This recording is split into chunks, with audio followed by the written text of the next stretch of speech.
Hello friends, welcome to best cooking இன் தமிழ். இது வரைக்கும் நம்ம சேனலை சப்ஸ்கிரைப் பண்ணாதவங்க கீழே இருக்க சப்ஸ்கிரைப் பட்டனை சப்ஸ்கிரைப் பண்ணுங்கள், கூடவே இருக்க பெல் பட்டனையும் ப்ரெஸ் பண்ணுங்கள். இன்றைக்கி நம்ம குழந்தைங்களுக்கு ரொம்பவும் பிடிச்சமான ஒரு ஸ்நாக்ஸ் தாங்க செய்ய போகிறோம். வாங்க இதை எப்படி செய்யலாங்கிறதும் பார்க்கலாம்.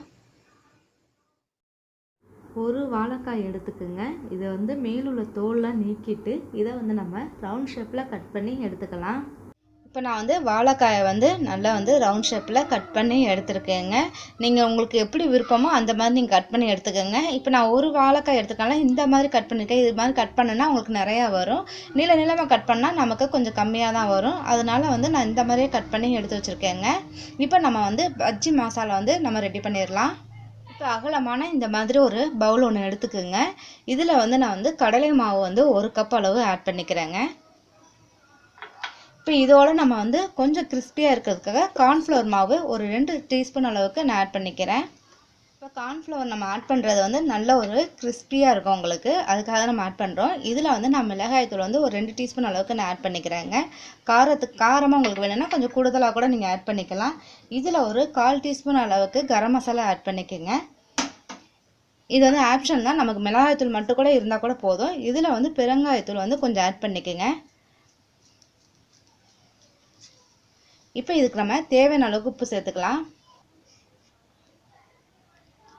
உப்பு சேர்த்துட்டு நம்ம இதில் கொஞ்சமாக தண்ணி ஆட் பண்ணி நல்லா திக்காக கரைச்சிக்குங்க. ரொம்ப தண்ணியாக நம்ம கரைக்கக்கூடாது, அதனால் கொஞ்சம் திக்காகவே நம்ம கரைச்சிக்கலாம். உங்களுக்கு இன்னும் நல்லா கலர் வேணும்னா நீங்கள் இதில் கொஞ்சம் போல் கலர் பவுடர் ஆட் பண்ணிக்கலாங்க. கொஞ்சம் போல் ரெட் கலரோ இல்லை ஆரஞ்சு கலரோ நீங்கள் கேசரி பவுடர் ஆட் பண்ணிக்கலாம். இதில் நமக்கு நல்லா கெட்டியாக இருக்கணும், அதனால் கொஞ்சம் கொஞ்சமாக தண்ணி ஆட் பண்ணி நல்லா கெட்டி பதத்துக்கு இதை நம்ம மிக்ஸ் பண்ணிக்கலாம். பாருங்கள், இப்போ நான் தண்ணி ஊற்றிட்டு நல்லா மிக்ஸ் பண்ணிட்டேன். இந்த அளவுக்கு உங்களுக்கு இருக்கணும். ரொம்ப தண்ணியாக இருந்துச்சுன்னா நமக்கு வாழைக்காயில் அது ஒட்டாது. அதனால நமக்கு கொஞ்சம் நல்லா ஒட்டுற மாதிரி இருக்கணும். அதனால கொஞ்சம் கெட்டியாகவே நம்ம இந்த மாதிரி கரைச்சிக்கலாம். அடுப்பு ஆன் பண்ணி ஒரு கடாய் வச்சுக்கோங்க. இதில் பொரிக்க தேவையான அளவுக்கு எண்ணெய் ஊற்றிக்குங்க. எண்ணெய் நல்லா காஞ்ச பிறகு நம்ம இந்த வாழைக்காயை இந்த மாவில் நல்லா டிப் பண்ணிவிட்டு இது போட்டுடலாம். நம்ம இது மாதிரி ஒன்று ஒன்றா எடுத்து போட்டுருங்க. கொஞ்சம் இந்த மாதிரி திக்காக இருந்தால் தான் உங்களுக்கு வாழைக்காயில் அந்த மசாலா ஃபுல்லாகவே நமக்கு நல்லா ஒட்டும்.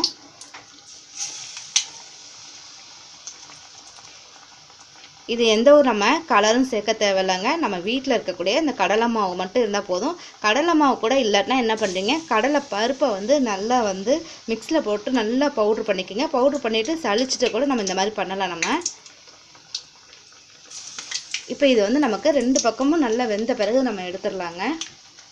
பாருங்கள், 2 சைடுமே நமக்கு நல்லா கலர் வந்துருச்சு, அது இல்லாமல் நல்லாவும் வெந்துருச்சுங்க. இப்போ இதை எடுத்து நம்ம ஒரு பிளேட்டில் வச்சிடலாம்.